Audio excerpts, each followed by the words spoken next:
Party Favor, dude, thank you so much for joining me. I appreciate you so much. I know it's probably busy on your end, huh? Oh yeah, yeah, very busy over here. Yeah, yeah. I feel trying to stay healthy. Dude, I feel like we've been busier since being at home, or maybe that's just me. No, I feel like you're right. I was talking with joking with a friend the other day. I was like, the time's flying, which is the Yeah. craziest part. Which I'm so used to traveling and being on the run all the time, and I feel like I assumed it was going to just be like forever, and I don't even know what day it is. Like it's just been going like nonstop. So. No, I feel the same way. And it's so crazy because when you are on tour, it literally is like, okay, you have this time to do this time, do this time, and then you get your downtime. But when you're at home, everything is downtime, but everything is work time. Yeah, it's kind of weird to differentiate. That's like, I'm glad I have this my studio space in my place because it kind of feels like I can go to the office, but I'm like right next to the kitchen. And so then I'm always want to go in the kitchen or the living room's right there, and I'm like, Exactly. So. I know when you're recording mixes, you're like, okay, I have 3 minutes to the end of this song. Let me run, heat up a Hot Pocket, then come back, mix, keep going. Exactly. Yeah. It's insane. Where are you at right now? Are you in LA, New York? In LA, yeah. I'm in Marina Del Rey, California, which is nice. LA, but right by the water, so pretty nice. Okay. I'm down over by LAX, so it's easy for me to get right on the planes whenever I need to travel. But for me, I love being by the beach. It's like a lot of people live in the valley in LA. You know that is. So I couldn't be over there too much longer. I got to be by the beach. I hear you. Is it tough being home and then looking outside and being like, man, I can't even go out there and enjoy it? Like. Yeah, it is.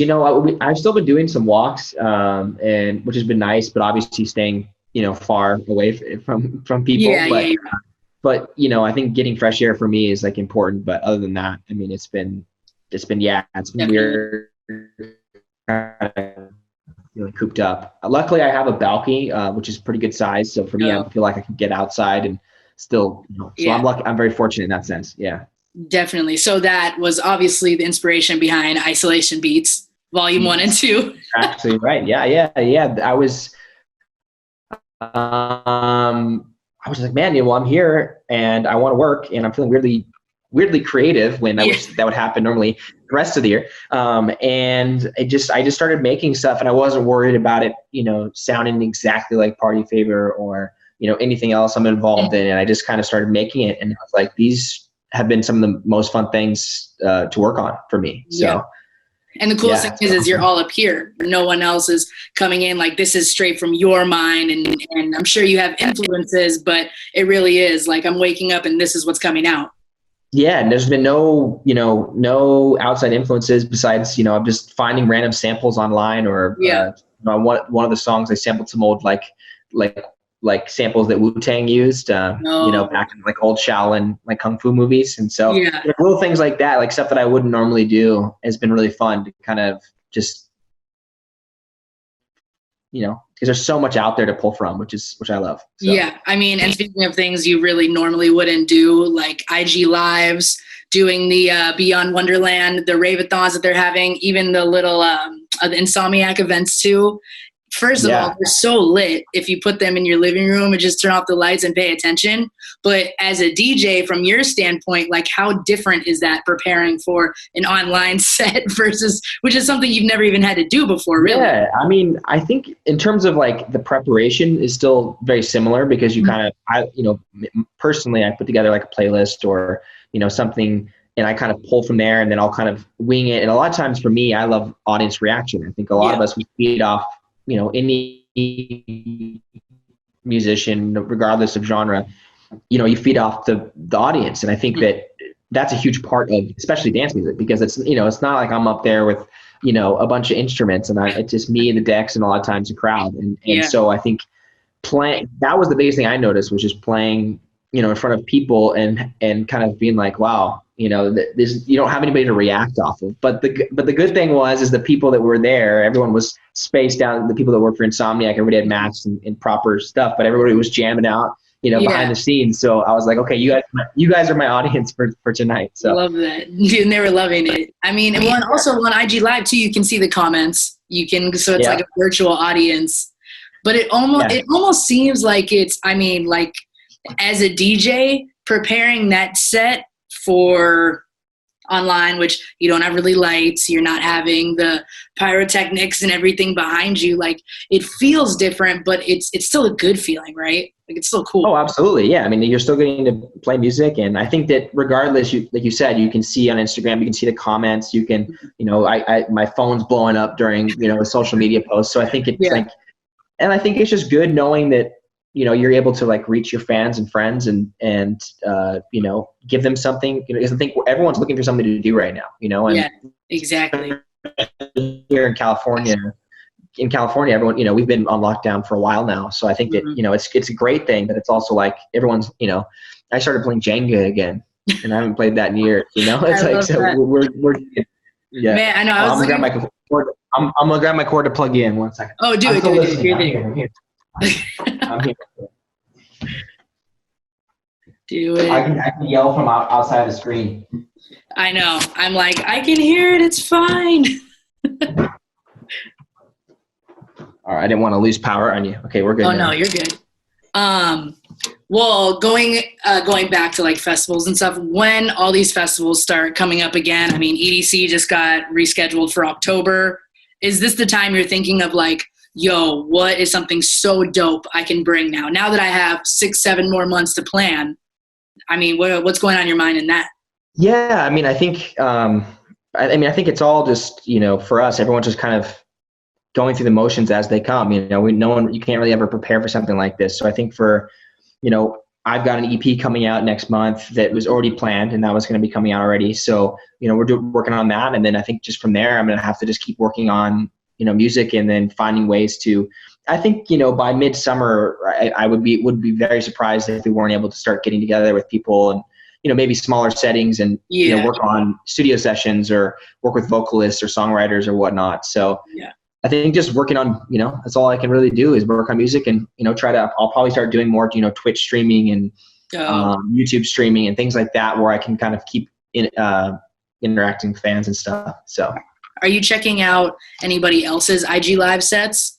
Like, are you checking in? Like, definitely, yeah. It's funny. I've been watching a lot of. It's funny because like when I'm not making dance music, and I listen to a lot of my peers, but I listen to like other genres than like what I make. Mm-hmm. But a lot of times, like the people I follow on Instagram are like rappers or like other comedians or like other stuff. So I'm like Tory Lanez was cracking me up. I don't know if you saw. Man, he just got shut down.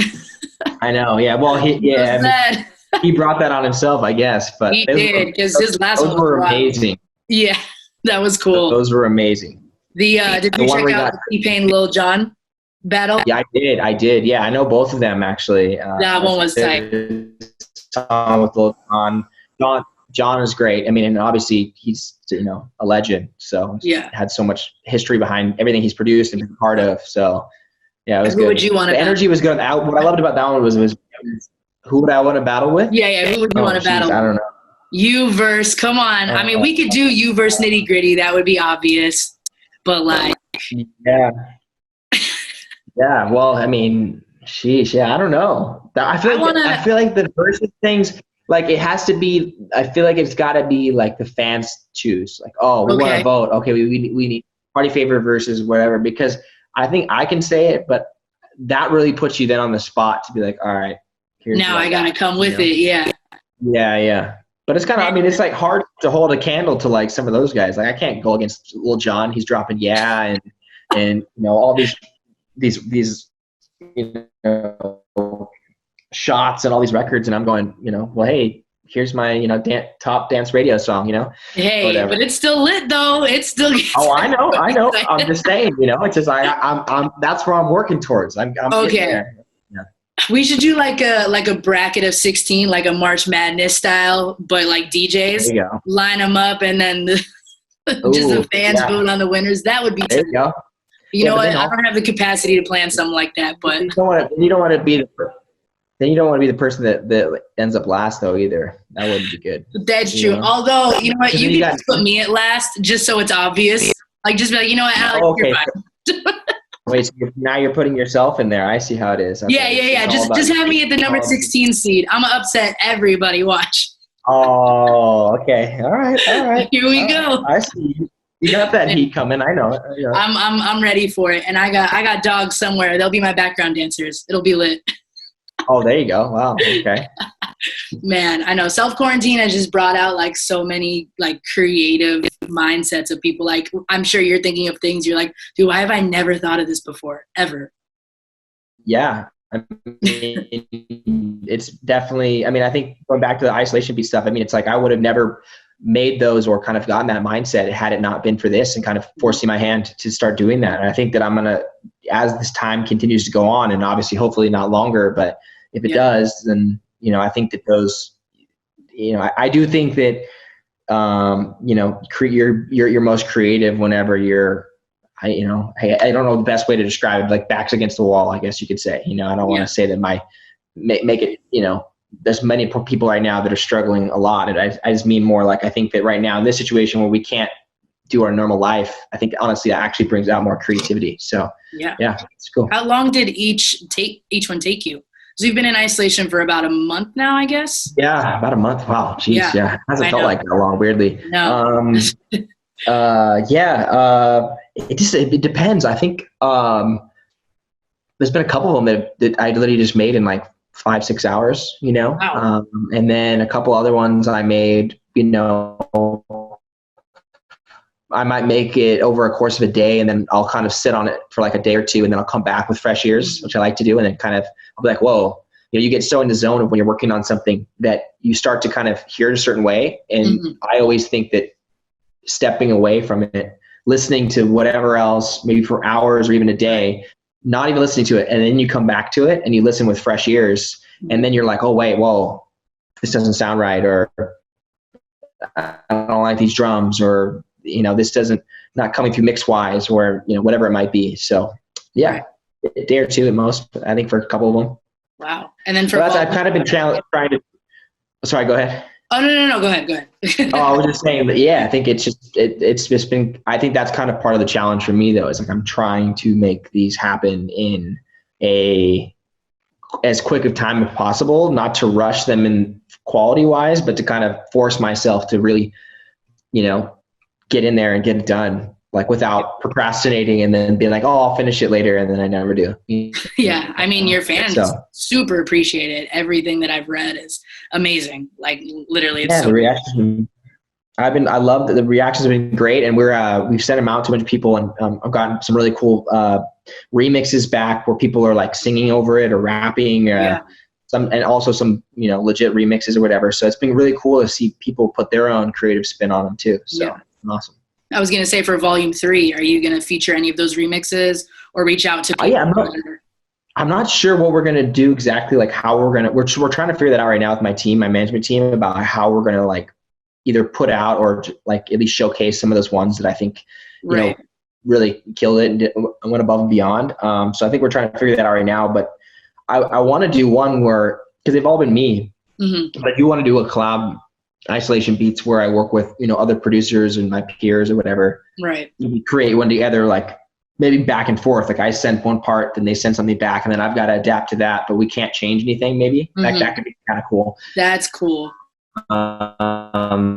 So I want to do that. I know that I reached out to A-Track, and he wants to do some stuff where he's maybe doing some cuts over one of the beats, or he does his own routine, and then I make a beat around that. So, who knows? I think we're going to I want him to keep going, getting bigger and bigger. So, man, I can't wait for that. Volume 3, I'm ready. I mean, Volume 1, Volume 2, like absolutely incredible. I think, when was it? Last night, I was just chilling. I was like, you know what? Let me listen. Like, honestly, like, let me turn it up. Like, let me really get to know.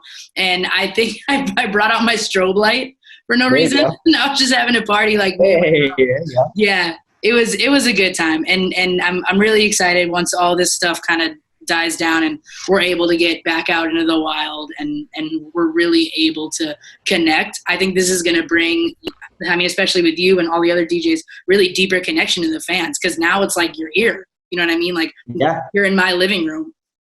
100%. Yeah, I think it has been really nice to kind of, and I think everyone is kind of being, looking at someone else's life, and it's like everyone we're helping each other get through this time together. Yeah. So absolutely. Awesome. So I want to do like a really quick quarantine round with you, just like really quick, like rapid fire questions.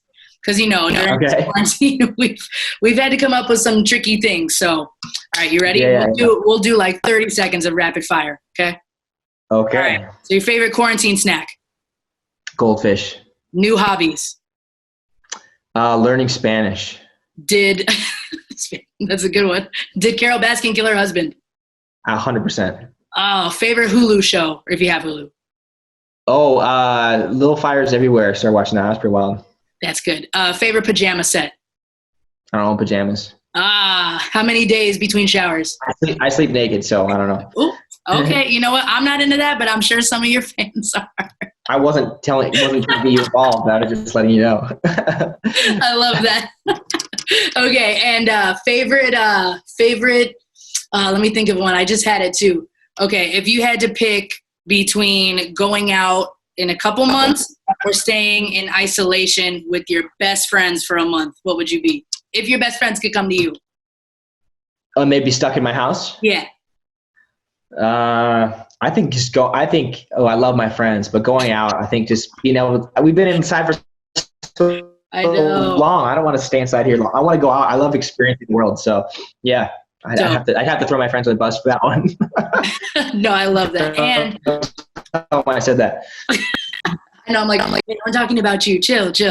Yeah. You're going to be on radio.com/live, 9 p.m. with Jeremiah Red and friends. Can we look forward to anything special, anything new dropping? Yeah. What I always try to do, and especially in these short mixes, is kind of try to give you guys a little bit of everything. So there's some new My House project side piece with Nitty Gritty. So there's some new music from that in there. Love it, by the way. There's On obviously my new song, Once More. Thank you so much. Yeah, it's amazing. I played one of the new official remixes we got of that by Purple Disco Machine. It's just incredible. It's a super amazing disco remix of the song, disco house remix. And I think I played a couple isolation beats, and then I played I think I might have played one new ID in there. So sick. Yeah. Okay, dude, I'm so excited. Thank you so much for taking a couple minutes out of your day. I appreciate you. Thank you for having me. Yeah, of course. Thank you. And hopefully we'll see you out there soon, festival season. Yes, please. Let's get out there. All right, thank you so much. Awesome. All right, I'll see you later. All right, make sure you tune in tonight. My dude Party Favor dropping a dope set. Radio.com/live for Jeremiah Red and friends. Thank you so much for kicking it with us. We appreciate you.